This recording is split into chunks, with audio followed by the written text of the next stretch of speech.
सोनू वांगचुक जी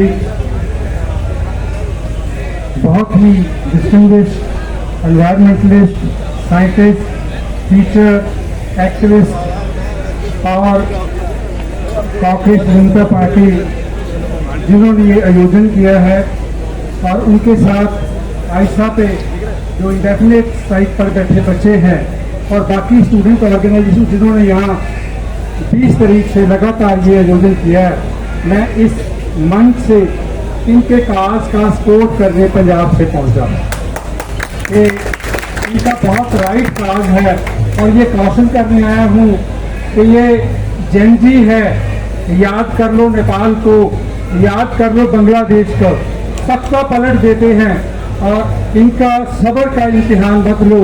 अगर सब्र का इम्तिहान लोगे तो जो कहानी बांग्लादेश में लिखी गई थी, जो कहानी नेपाल में लिखी गई थी, वो कहानी भारत में भी लिखी जाएगी। वास्तव में मैं अध्यापक हूँ, 40 साल से हायर एजुकेशन में हूँ और प्रोफेसर, प्रिंसिपल, ट्रेड यूनियनिस्ट, मैं Punjab and Chandigarh college teacher union का स्टेट का प्रेसिडेंट रहा हूँ, जनरल सेक्रेटरी रहा हूँ और पंजाब यूनिवर्सिटी की गवर्निंग काउंसिल सेनेट सिंडिकेट का मेंबर रहा हूँ जो यूनिवर्सिटी को गवर्न करती है।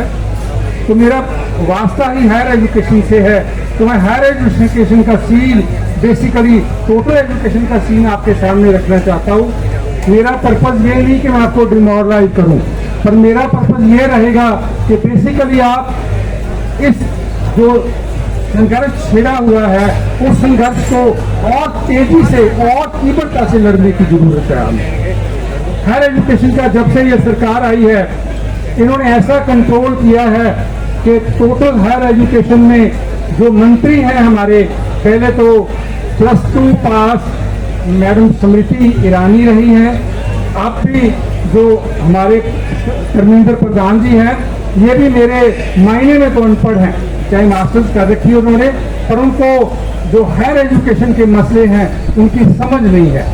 हायर एजुकेशन में लोगों ने क्या किया कि जितने विश्वविद्यालय हैं इंडिया में, उनके जो वाइस चांसलर की नियुक्ति होती है वो नियुक्ति सारी अपने हाथ में कर ली है।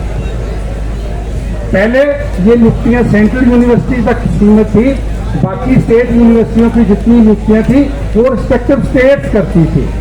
स्टेट्स में जो पहले तरीका था कि वो जो रिस्पेक्टिव स्टेट की मुख्यमंत्री हैं, मंत्रिमंडल है, उनके माध्यम से नियुक्ति होती थी। गवर्नर को संविधान में सिर्फ एक ऐसे ही चांसलर का डेजिग्नेट किया गया है, वो सम्मान के रूप में किया गया है। इन्होंने क्या किया कि सारे ही जितने भी गवर्नर हैं जो कि बीजेपी के लगे हुए हैं, तो वो सारे के माध्यम से आरएसएस बीजेपी के माध्यम से चला रहा है।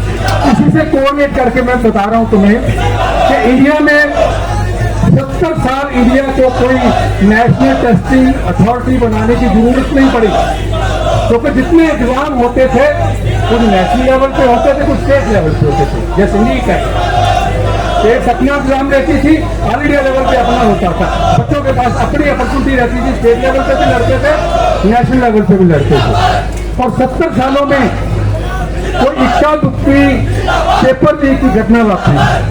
जब से नेशनल टेस्टिंग अथॉरिटी आई है तो 150 पेपर, 8 साल में 150 पेपर लीक हो चुका। ये 150 पेपर लीक का अर्थ है, इन्होंने क्या किया कि सारे एग्जाम अपने कंट्रोल में कर लो। सारे एग्जाम कंट्रोल करने का अर्थ है कि जो अपने बच्चों के लिए पेपर, अपने लीडरों के, अपने ब्यूरोक्रेट्स के बच्चे से बड़ी बहुत ज्यादा मजबूती से संघर्ष को लड़ने